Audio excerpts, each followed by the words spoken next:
Do you know the sound an old woman makes when she finally asks the question she has been holding for 60 years? Her name was Miss Ophelia. It was a Wednesday night in a church basement in Clarksdale, and she had her hand on the rail of a folding chair when she asked me, "Why has God let us suffer this long?" I had taught history for 30 years. I had nothing. Tonight, I have 3 records to put on the table. A man on an ash heap, a man in a pit, and a nation in a brickyard. The third one carries a number, given in advance. She was not being dramatic. That is the part I want you to understand about that room. There were maybe 9 of us left after the service. Folding chairs, bad coffee, the fluorescent light that buzzed over the far table. She had buried a husband and a son. She was not arguing with anybody. She asked it the way you ask a doctor a question you already suspect the answer to. Quiet, steady, both hands on the rail. And every person in that basement had thought it. She was just the one who said it out loud. So let me say it out loud too, plain, and not soften it on the way through. Why has God let black people suffer this long? I am not going to flinch from that sentence, and I am not going to dress it up. But before we go one step further, I am taking 2 answers off this table. And I am taking them off now, so you know what kind of hour this is going to be. The first one says it was deserved. The second one says it did not really amount to much. I have heard both of them from pulpits. Both of them are wrong, and I can show you why from the text itself, not from my feelings about it. And here is something worth knowing before we start. That question is not an attack on Scripture. It is in Scripture. The Bible asks it out loud more than once, and it never once tells the person asking to be quiet. 3 records then. A man who lost everything in a single week and sat down in the ashes. A man who went into a hole in the ground at 17 and came out on the other side of 13 years. And a whole nation in a brickyard under a work order for 400 years. 2 of those records wait in the dark a long time. The third one is different, and it is the reason I am still holding on to this at 60 years old. Because before that nation ever went down into Egypt, somebody wrote the number down. And when the time ran out, the record says what day it was. I am going to hold that day back until the end. Sit with the first 2, with me first. The first answer, the one I am taking off the table, is the oldest one in the room. It says, the suffering was deserved. And in this country, it came with a chapter attached to it. Genesis chapter 9, the curse. So let us read what that chapter says, because I taught history for 30 years, and I learned to make people go back to the primary document. Noah plants a vineyard. Noah drinks. Ham sees his father's nakedness and tells his brothers. And when Noah wakes up, verse 25, "Cursed be Canaan, a servant of servants shall he be unto his brethren." Read the name. It is Canaan, not Ham. Canaan is one of Ham's 4 sons, and the descendants of Canaan in Scripture are in the Levant: Sidon, Heth, the Jebusite, the Amorite, the Girgashite. That is Genesis chapter 10, and you can read the list yourself. The curse in that chapter has a name on it, and it is not the name people put on it. But for something close to 200 years, that verse was preached the other way. It was in sermons and in tracts and in the reasoning men used in courtrooms, and it was taught in seminaries in my own state. I want to be careful here. I am not standing up to accuse a race of people. I am naming an argument. That argument served an economy, and it was refuted on its own text the whole time it was being used, and men used it anyway. And when men do that, it tells you something about what an argument was for. And if that is not enough, take it to Jesus, because his own disciples brought him this exact reasoning. John chapter 9. They see a man born blind and they ask, who sinned, this man or his parents, that he was born blind? That is the same premise. Suffering means somebody earned it. And he answers in verse 3, neither hath this man sinned, nor his parents. He does not debate the theology. He throws out the premise and then heals the man. The second answer is more polite, and in my experience it does more damage, because it comes from people who mean well. It says, that was a long time ago. It says, things are better now. Why keep going back? It says it with a soft voice and a hand on your shoulder, and it asks you, without asking, to stop talking. I am not going to do a long recitation tonight, because this is not that kind of video, and because a list is not an argument. I will name one thing, once, and then set it down. Many of us in the black church tradition read the middle passage as the thing standing behind every conversation, like the one in that basement. The crossing, the buying and selling of people, the families that were counted as inventory. I believe you can name that plainly, without theatrics, and still be telling the truth. A thing does not stop having happened because a century went by. Here is what I have come to about the polite version. Grief that is told to hush does not stop. It goes underground. It comes out sideways, in a man who cannot say why he is angry, in a woman who stops praying and does not tell anybody she stopped. My own father pastored a small church out in the county for 31 years, and I watched him sit with people who had been told all their lives to be grateful and quiet. He never once told them to hush. He asked what happened. That was the whole ministry, most weeks.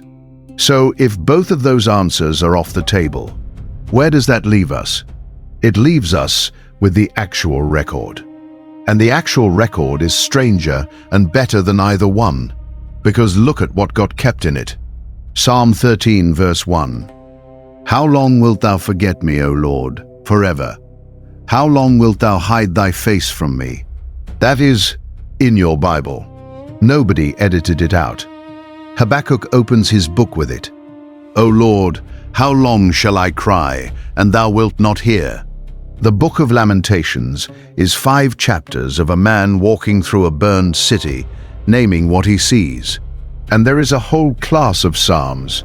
Scholars call them the complaint psalms, and there are dozens of them, where the singer tells God, in the sanctuary, out loud, in the songbook, that he is taking too long. Sit with that a second. The complaint made it into the hymnal. Here is how I read it, and you may read it different, and that is all right. A book that only preserved the praise would be a book I could not trust. It would read like a testimony service, where everybody is fine. The reason I can bring Miss Ophelia's question to this text is that the text asked it first, kept the asking, copied the asking, and canonized the asking. You are not being disloyal when you say, how long? You are quoting. I need to admit something before we go on. That night in Clarksdale, I said nothing useful. I think I said, the Lord knows, which is the thing you say when you have nothing. I drove home on Highway 61, and I was angry at myself the whole way. 30 years teaching history, 4 years running Bible study on Wednesdays, and a woman with both hands on a folding chair asked me the only question that mattered, and I handed her a coaster. It took me until 2011 to go back at it seriously. The year my father died, and I cleaned out his library and found his KJV with the margins written full. He had worked this. There were 3 dates penciled by Exodus 12. I did not know what they meant yet. So here is what tonight is, and what it is not. It is not a prophecy chart. I am not going to give you a year, or a countdown, or tell you that something is arriving on a schedule. I do not do date setting on this channel, and I am not starting now. I am not going to name a politician, or a party, or a movement, because the minute I do that, this stops being about the record and starts being about the news. What it is 3 exhibits, read in order, the way you read a case file. Job, Joseph, and Egypt. And I am holding the finding back until the third one, because the third one is the only one of the 3 where somebody wrote the number down before it started. Exhibit 1. A man named Job, and a week that took everything he had. Read chapter 1 slowly, because the way it is built is the point. The messengers do not come one at a time, with breathing room in between. The text says it 4 times. While he was yet speaking, there came also another. The oxen and the asses, taken, and the servants killed. While he was yet speaking, the sheep burned up in the field. While he was yet speaking, 3 bands of Chaldeans took the camels. While he was yet speaking, a wind out of the wilderness struck the 4 corners of the house where all 10 of his children were eating, and the house fell on them. 10 children, in one afternoon, before he has had time to sit down from the first report.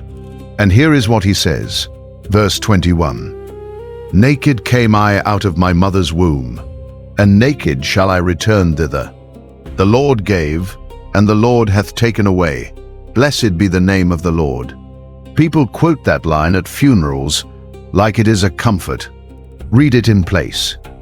That is a man on the floor with his robe torn and his head shaved, saying the only sentence he has left. Then chapter 2 puts the boils on him, head to foot, and gives us a detail I have never been able to get out of my head. Verse 8. He takes a piece of broken pottery to scrape himself with, and he sits down in the ashes. A potsherd, a man who had 7,000 sheep and 3,000 camels, sitting in the ash pile behind the town, scraping his own skin with a piece of a broken jar.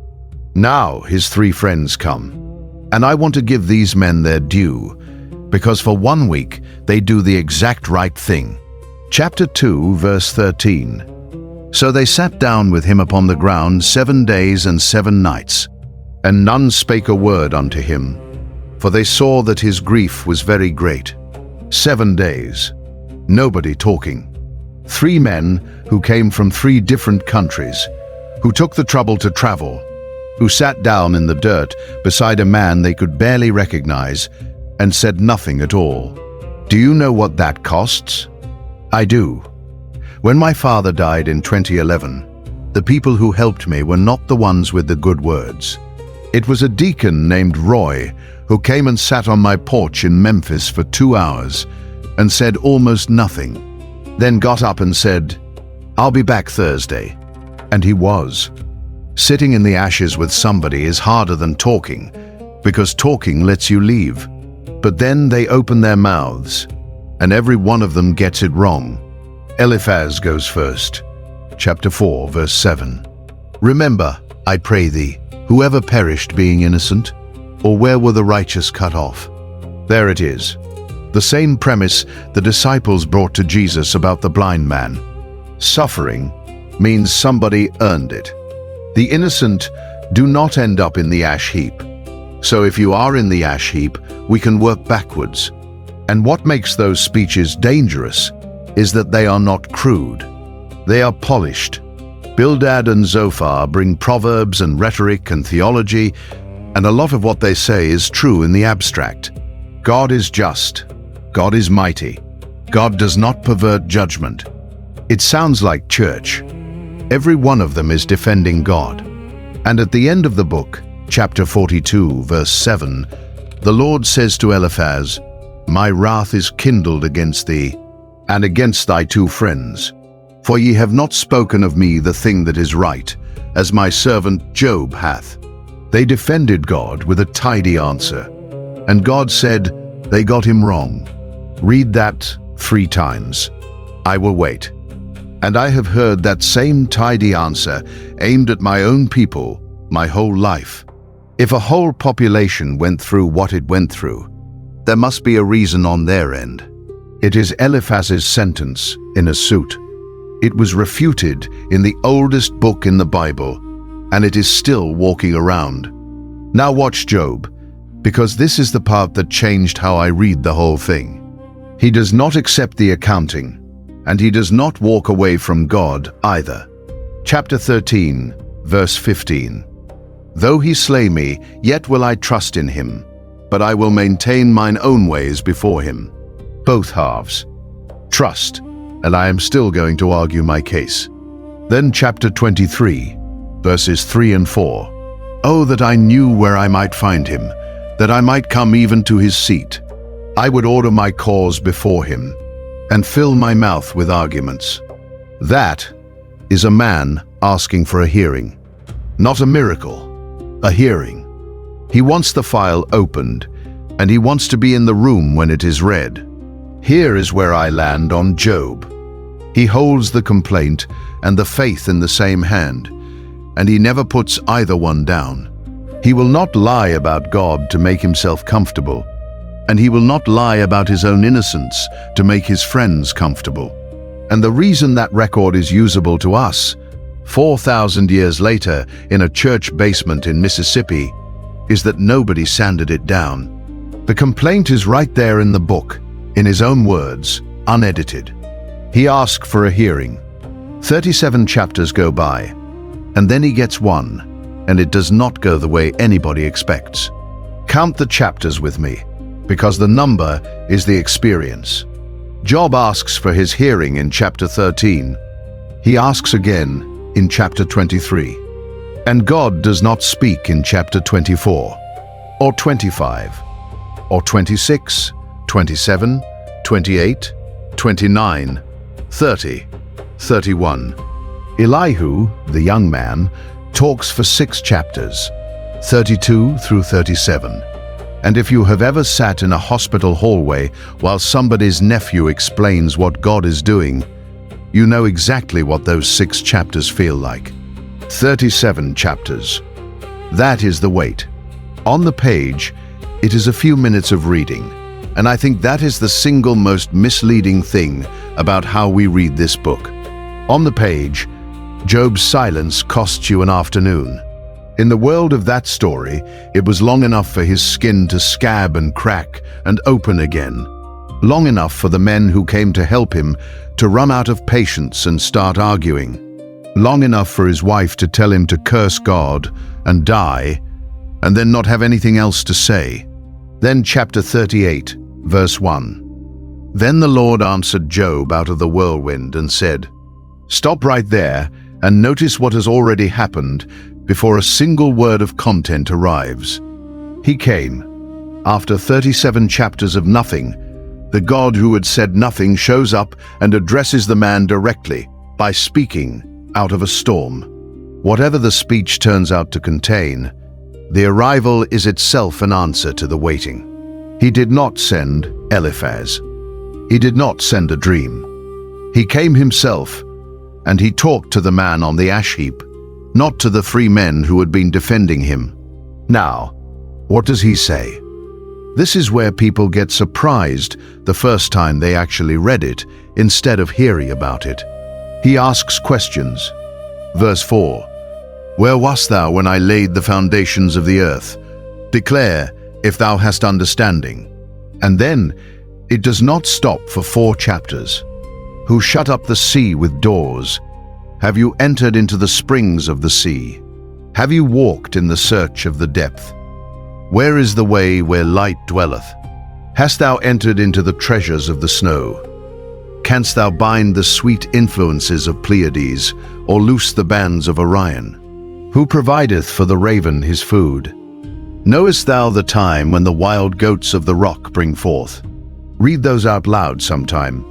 It is not a scolding, whatever it sounds like at first. It is a tour. God takes a man who has lost everything and walks him through the wild parts of the world. The sea, the storehouses of snow, the ostrich who leaves her eggs in the dust, the horse who laughs at fear, the eagle's nest on the crag. Wild animals nobody owns. Weather nobody orders. A universe that is running, in enormous detail, in places where no human being is watching. And here is what he never does. And I want you to sit in this, because it is the hinge of the whole book. He never says Job deserved it. Not one line. In 4 chapters of the most thunderous speech in Scripture, the accusation that all 3 friends spent 29 chapters building is never made. God has every opportunity. He does not take it, and he also never explains. He does not say a word to Job about chapter 1. Job never finds out about the conversation in the heavenly court, never learns that his integrity was the thing at issue, never gets the file he asked to see. He dies at the end of the book without the answer to the question he asked. That is in there too. I read that as a cheat for about 20 years. I will be honest with you. It felt like a father telling a child, because I said so, with better vocabulary. And I taught it that way in Wednesday study more than once, and I regret it. What changed for me was noticing who the speech is addressed to. God does not answer the friends. He never engages their argument on its merits.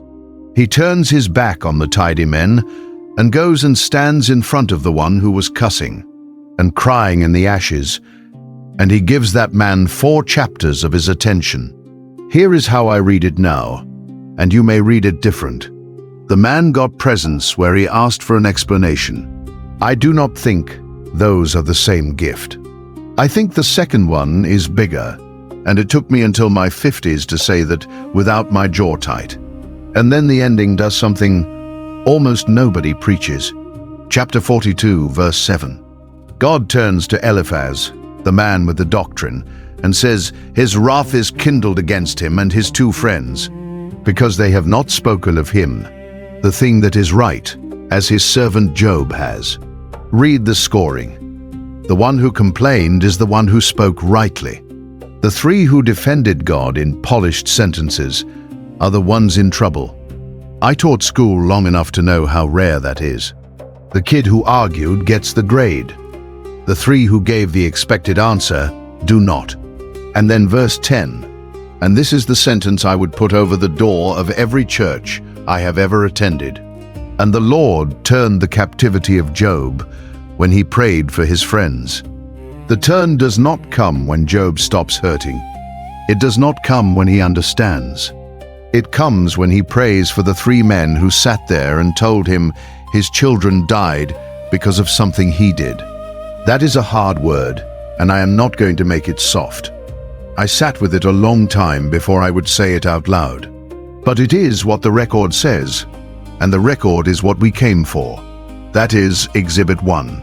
A man who waited 37 chapters, got no explanation, got a presence, and was never once told he had it coming.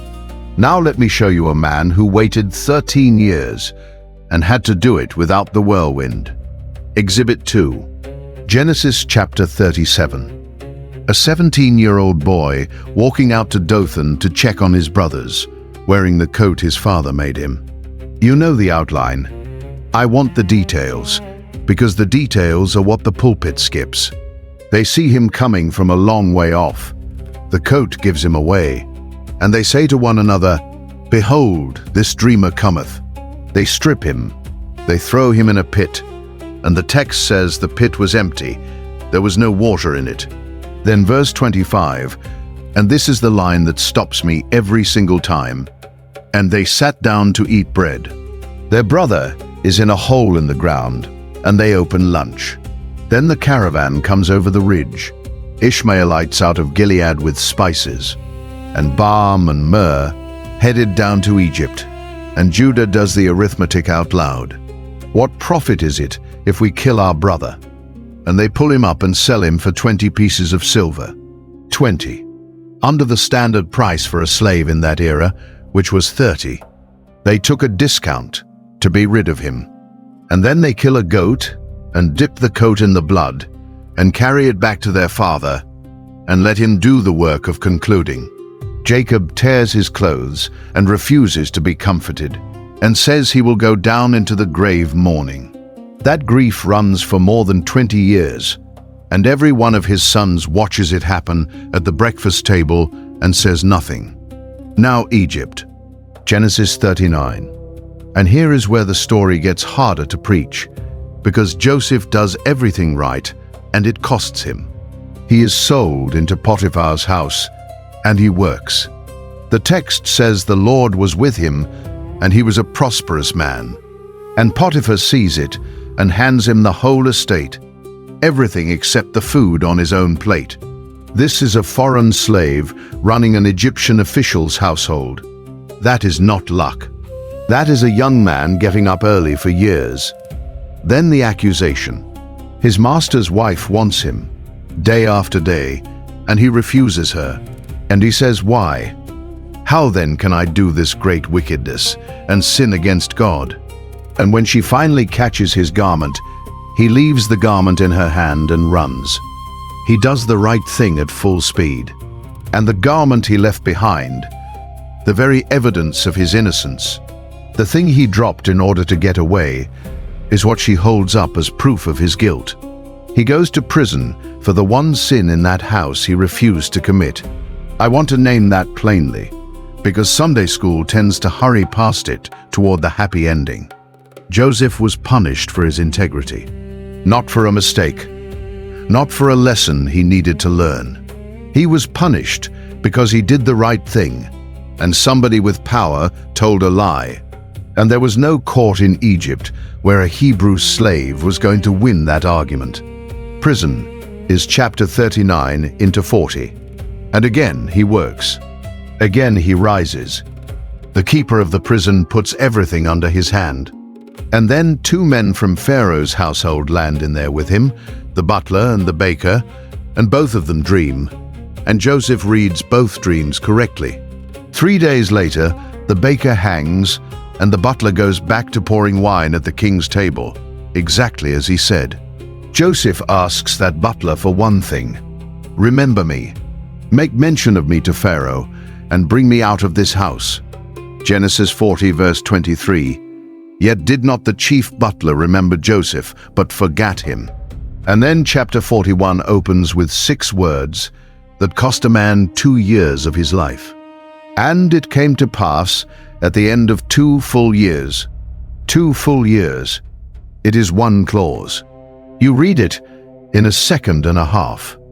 It was 730 mornings of waking up in an Egyptian prison, knowing that the man who could have said your name to the king had a good week and forgot.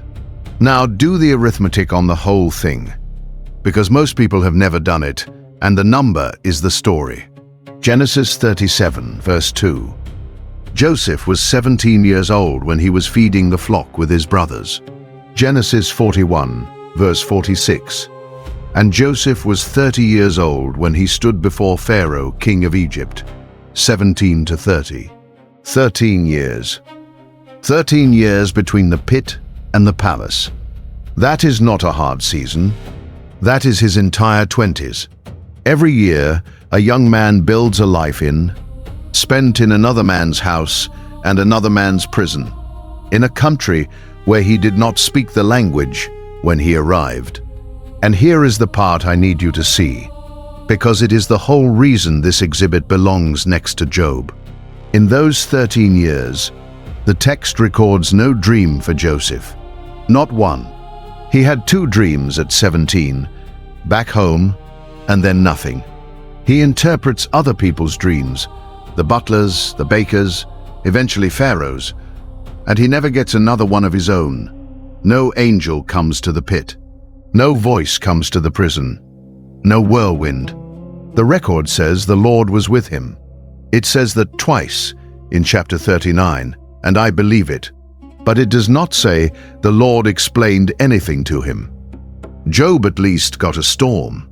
Joseph got 13 years of nothing but his own 2 hands, and a God who was there and did not say so. Now the room where he finally says it. Genesis 45. His brothers are standing in front of him, and they do not know who he is. They have come down for grain twice now. He has heard them talking about him in Hebrew in front of him, not knowing he understands every word. Talking about a boy in a pit 20 years ago, and what they did, and he cannot hold it. Verse 1. Then Joseph could not refrain himself before all them that stood by him, and he cried, "Cause every man to go out from me." He clears the room. The Egyptians go. And the text says, he wept aloud. And the Egyptians and the house of Pharaoh heard him through the wall. Then, "I am Joseph. Doth my father yet live?" And verse 3 tells you exactly what that room felt like. And his brethren could not answer him, for they were troubled at his presence. They could not answer him. 10 grown men standing there, with nothing. And then years pass again. Jacob dies. And in chapter 50, verse 15, the brothers do a thing that tells you how heavy the thing they did still sat on them. When Joseph's brethren saw that their father was dead, they said, "Joseph will peradventure hate us, and will certainly requite us all the evil which we did unto him." 17 years after the reunion, they still think the other shoe is coming. They send a message ahead. They come and fall down in front of him and say, "We are your servants." And Joseph weeps again. The text says he wept when they spoke to him. And then he says the sentence this whole segment is built on. Genesis chapter 50, verse 20, in the King James.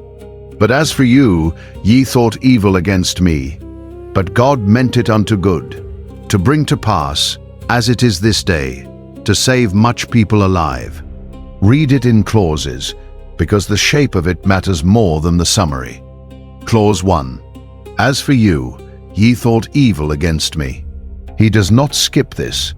He does not open with the silver lining. Standing in the most powerful house in Egypt, with the men who sold him on the floor in front of him, the first thing out of his mouth is a plain naming of what they did. Evil. Not a misunderstanding, not a season, not part of the plan. Evil, thought against him, by them, on purpose. Clause 2. "But God meant it unto good." A second intention, running alongside the first one, belonging to somebody else. Their intent stays theirs. God's intent stays God's. The verse holds two intentions in the same event and does not collapse them into one. Clause 3. "To bring to pass, as it is this day, to save much people alive." And notice the timing inside that clause. As it is this day. He can only say this on this day. Not in the pit.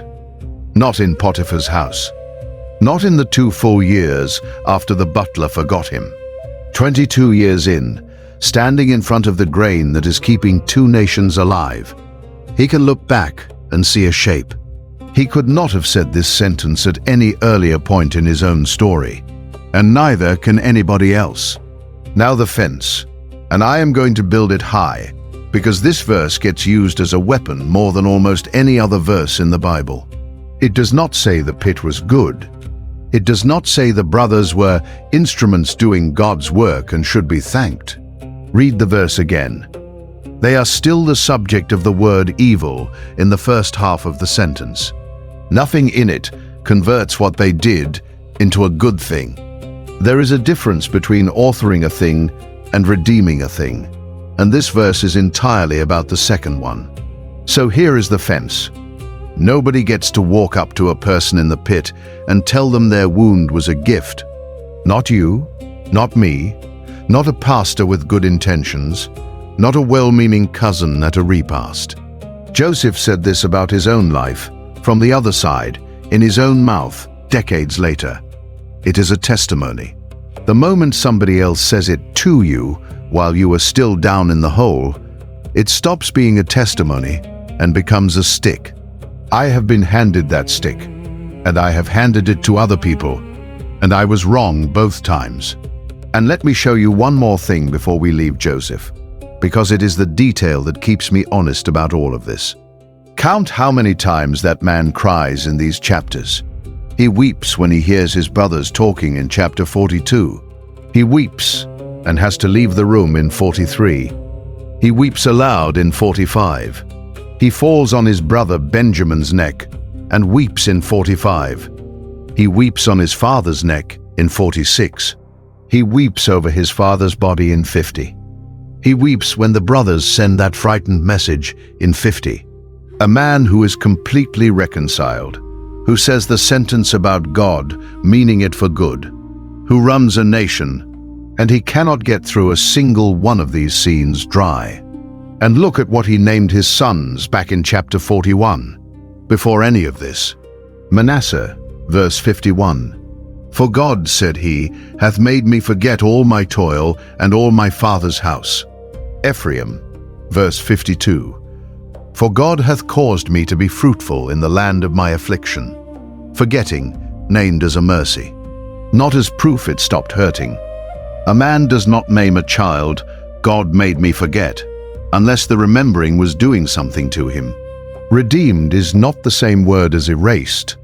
Joseph's record says both things at once, and it never asks you to pick one. Exhibit 3. And this one is different from the other two, and I have been holding it back all hour for a reason. Genesis chapter 15. Abram has no children. He is old, his wife is old, and God has just told him to go outside and count the stars if he is able. He believes it, and the text says it was counted to him for righteousness. Then God tells him to bring animals and cut them in half and lay the pieces out. And the birds come down on the carcasses, and Abram drives them off, and the sun goes down. Verse 12. And when the sun was going down, a deep sleep fell upon Abram, and lo, an horror of great darkness fell upon him. That is the setting. Not a sanctuary. A field at dusk, with meat laid out on the ground, and a dread coming over a sleeping old man. And then, verse 13, And he said unto Abram, Know of a surety that thy seed shall be a stranger in a land that is not theirs, and shall serve them, and they shall afflict them 400 years. Know of a surety. Not maybe, not if things go badly. Know for certain that this is coming. And then verse 14, in the same breath, And also that nation whom they shall serve will I judge, and afterward shall they come out with great substance. Then the sun goes fully down, and there is a smoking furnace and a burning lamp that passes between the pieces of the animals, alone, with no man walking beside it. In the custom of that world, both parties to a covenant walked that path together. Only one walked it that night. Now sit with what just happened in that field, because I do not think most of us have. Before there was an Israel, before Isaac was born, before Jacob, before the 12 sons, before anybody was in Egypt or knew where Egypt was, the affliction was named, out loud, with a number attached to it. To the man it would happen to the descendants of, while he slept. 400 years. Spoken in the dark, in advance, to a childless man in a field.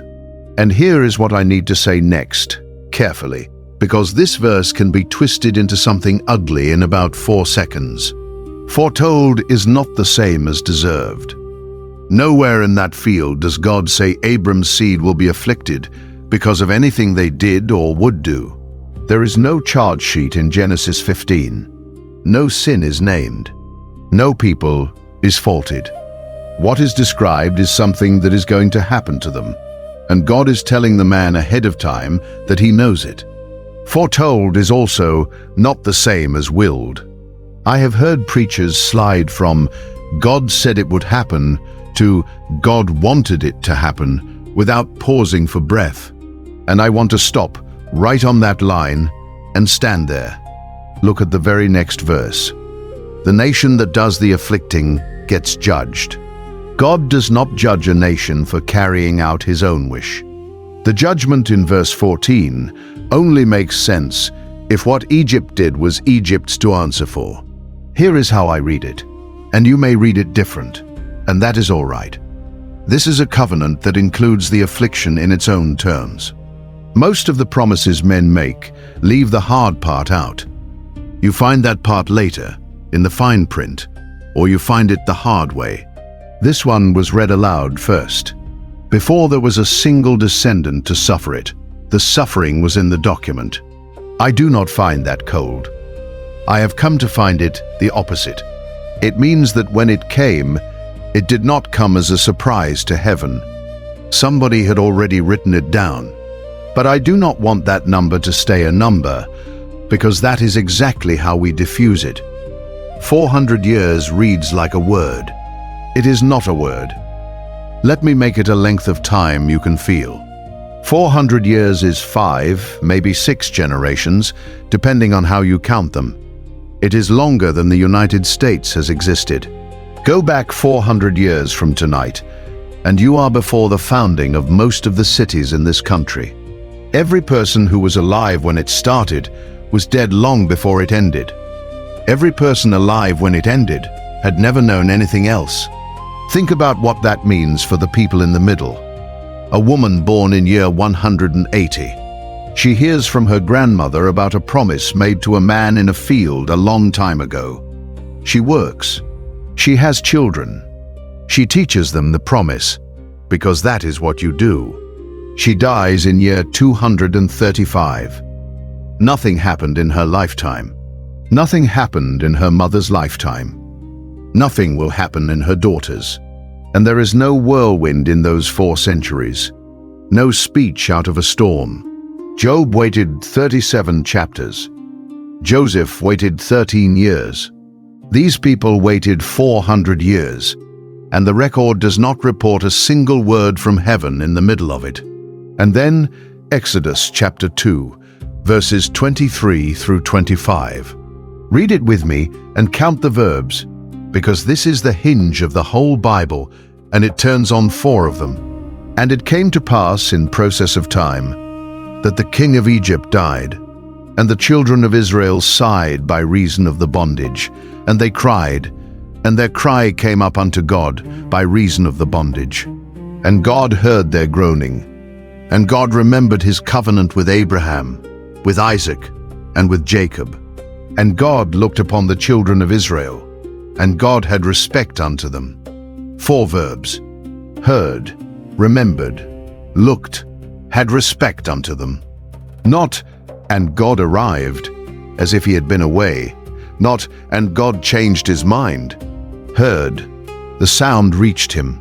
Remembered, the covenant from the field came back up. Looked, he turned his face toward them. Had respect unto them. The Old English there means he regarded them, took account of them, took notice. And do you notice what verse 23 does not say? It does not say they prayed. It says they sighed. It says they groaned. That is not a prayer meeting. That is the sound a person makes involuntarily when the load is too heavy.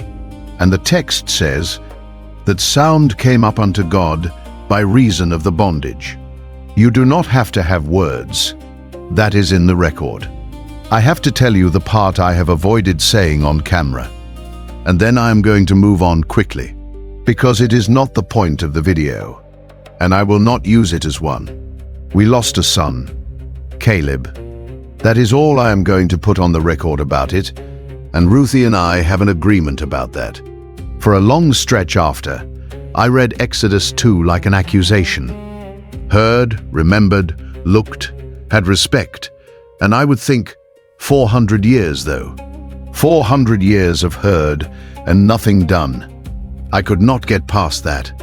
I stopped teaching Wednesdays for about a year, and I told the church it was my schedule, which was not true, and my father was still living then, and he never once asked me about it.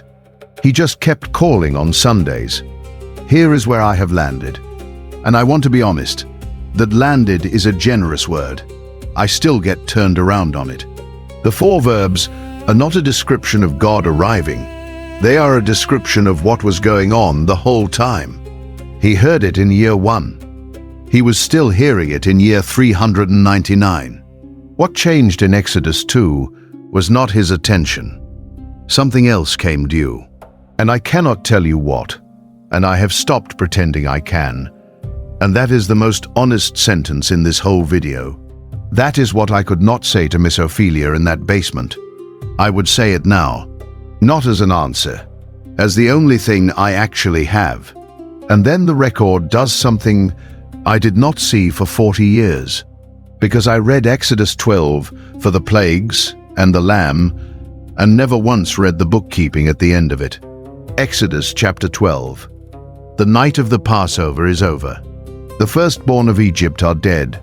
Pharaoh has called for Moses in the dark and told him to take his people and go, and 600,000 men on foot, plus their families, are moving out of Ramesses towards Succoth. And right in the middle of that, the narrative stops. Everything stops. And somebody does arithmetic.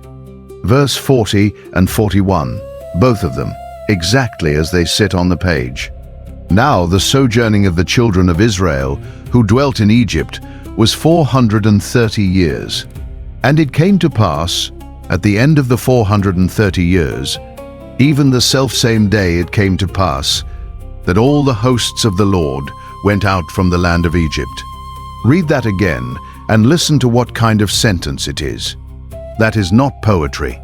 Nobody sings that verse. It is not a psalm and it is not a sermon. That is an entry in a book. That is the sound of a ledger being closed. Now, before we go a step further, let me be straight with you about the numbers, because I taught history, and I am not going to hand you a clean thing that is not clean. Genesis 15 says 400 years. Exodus 12 says 430. Paul in Galatians 3 counts the 430 from the promise itself, and the Greek Old Testament, the Septuagint, words verse 40 in a way that spreads those years across Canaan and Egypt together.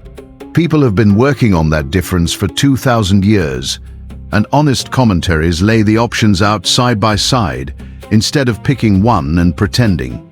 I am not going to resolve it tonight, and I do not need to, because the thing I am pointing at is not the size of the number.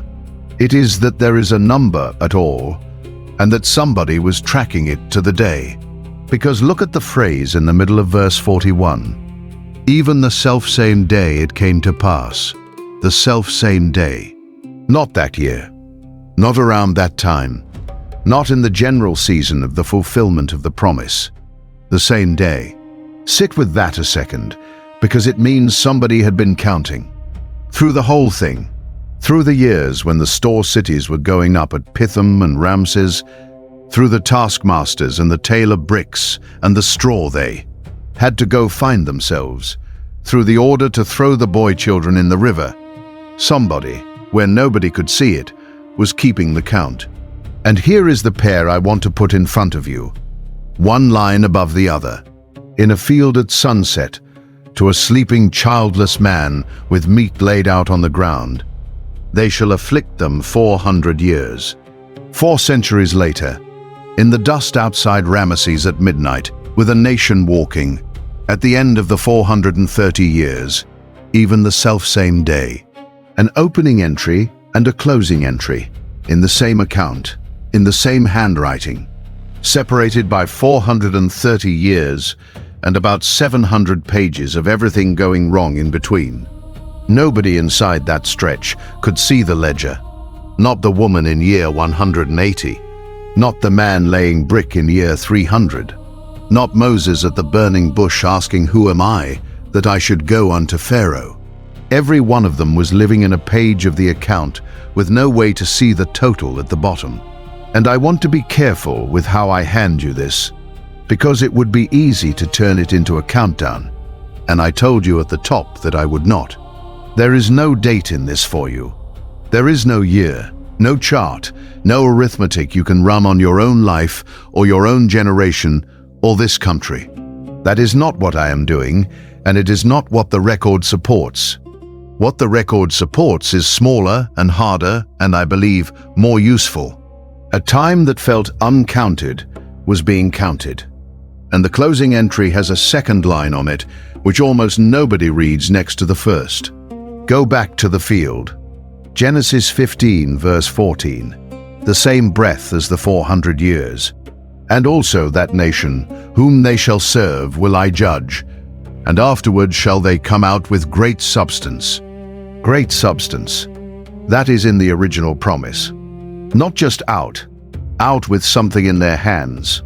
Now Exodus 12, verses 35 and 36. And the children of Israel did according to the word of Moses, and they borrowed of the Egyptians jewels of silver and jewels of gold and raiment.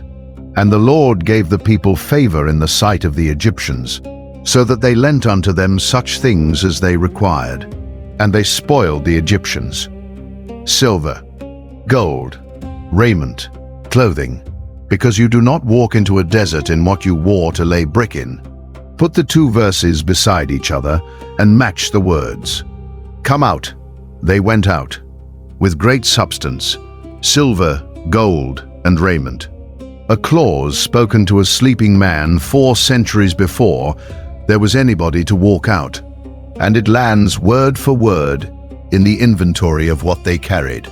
People have argued about that passage for a long time, and I know why, but hold what the text is doing with it.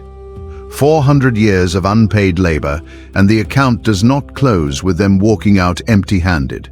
Whatever else is in that scene, it is not a people leaving with nothing to show for what was taken from them. So bring all 3 exhibits back to the table now. A man on an ash heap who never got his explanation, and got a presence, and was never told he had it coming. A man in a pit, whose 20s were taken from him by his own brothers, and a woman's lie, who came out the other side, able to name the evil as evil, and still see what God had done with the years. And a nation in a brickyard whose affliction was written down before it started and closed out on a stated day. 3 records, different men, different centuries, different kinds of dark. And here is the finding, the one I have been holding since the first minute. In all 3, the suffering is witnessed. Every one of them is seen, named, and entered into the account. Job's complaint is preserved word for word by the God he complained about. Joseph's 13 years are counted out for us in 2 verses, 17 and 30, so we cannot round them off. Israel's 400 years get a total and a date. Witnessed is a word the record will support. So is counted. Wasted is a word it will not support anywhere I have been able to find. Now hear what I am not saying, because this is the exact place where somebody would take a clip. I am not telling you a date. I am not telling you a year or a season, or that anything is arriving on a schedule you can watch for. There is no countdown in this video, and there is not going to be one on this channel. What I believe, and I will say it in the plain future tense, the way I believe it, is that one day every account gets closed, and that God is not in a hurry the way we are. And I have no more visibility into the timing than the woman in year 180 did. And then there is one last thing in the record, and it is the smallest detail in this whole hour, and it is the one I would take with me if I could only keep one. Genesis chapter 50, verse 25. Joseph is dying in Egypt, an old man, a governor, generations away from home, and he makes them swear, God will surely visit you, and ye shall carry up my bones from hence. Carry my bones. Not bury me here in a fine Egyptian tomb, which he could have had. Carry me out when you go. 400 years pass. Everybody who heard that oath dies. Their children die. Their children's children die. Exodus chapter 13, verse 19. And Moses took the bones of Joseph with him, for he had straitly sworn the children of Israel, saying, God will surely visit you, and ye shall carry up my bones away from hence with you. On the night of the greatest confusion in that nation's history, firstborn dead across Egypt, people running, dough unleavened in the kneading troughs. Somebody knew where those bones were. Somebody had passed the location down. 400 years of slavery, and they never lost track of a promise made to a dead man. That is a people keeping a receipt, and they were carrying it out of Egypt on their shoulders. If you are still with me this late, let me give you the honest thing instead of the neat thing. I taught history in the Delta for 30 years, And the hardest lesson I ever had to teach a 16-year-old was that the people in the middle of an event never know what it is going to be called. They just know Tuesday. You can show a class a photograph from 1955, and every one of them can tell you what it means, and not one person standing in that photograph knew. That is not a comfort exactly. I have never been able to make it into one. But it is the truest thing I know about being inside a stretch of time you cannot see the end of. I found 3 dates penciled in my father's Bible next to Exodus 12 when I cleaned out his library in 2011. It took me years to understand he had been working the same problem I am working. He never said a word about it to me. I would give a great deal to have one more Sunday phone call and ask him what he found. So let me be exact about what these 3 records answer and what they leave standing open, because I promised you a finding and not a sermon. Here is what they answer. The suffering was seen. It was named as evil in Joseph's own mouth, without softening. It was counted. 13 years, 400 years, a total written down and a day recorded. And in the 3rd case, it ended on a stated day, with the people carrying what they had earned. Here is what they do not answer. Not one of them tells you why it had to run that long. Job asked directly and did not get it. He got 4 chapters about the sea and the snow and the wild goats, and he never learned about chapter 1. Joseph got no explanation either. He got a vantage point 22 years later, and even from up there, he could only say what God had done with it, not why it had to be done that way. And Israel got a number, but nobody ever told them what the 400 was for. I do not have that answer. I want to say that plainly, rather than have you wonder whether I was withholding it. Anybody who tells you they have it is selling something. And one more time, so it is on the record and cannot be clipped into something it is not. I have made no claim tonight about anybody's ancestry as historical fact. I have named no politician, no party, no movement. I have given no date for anything, and I never will on this channel. What I have given you is 3 files out of 1 book, read in order. So back to that basement in Clarksdale. If I could go back to that Wednesday night, I would not have a better answer for Miss Ophelia. I want to be honest about that. I would not stand up and explain the 400 years to a woman who had buried a husband and a son. What I would do is pull a folding chair over, sit down beside her, the way 3 men once sat down beside a man in the ashes, and tell her the one thing the record actually supports. Somebody has been counting the whole time, and he has never once lost track of where the bones are. She died in 2019. I never got to tell her. So tell me in the comments, what is the question you have been carrying that nobody in your church will sit still for? I read them, and most of what I end up studying comes from something somebody left down there. And carry this picture out with you. A nation walking out of Egypt at daybreak, dust rising, silver in their hands. And somewhere in that crowd, 4 men shouldering a box of bones that a dying man asked them to remember 400 years before. Told. One last word before you go. Everything you heard tonight, I read from Scripture. I am not summoning anything, and I am not here to make you afraid of the dark. I am here to make you stand in awe of the God who rules it. I quote the King James Version, unless I say otherwise. The shadow is real, but it is not the last word. He is.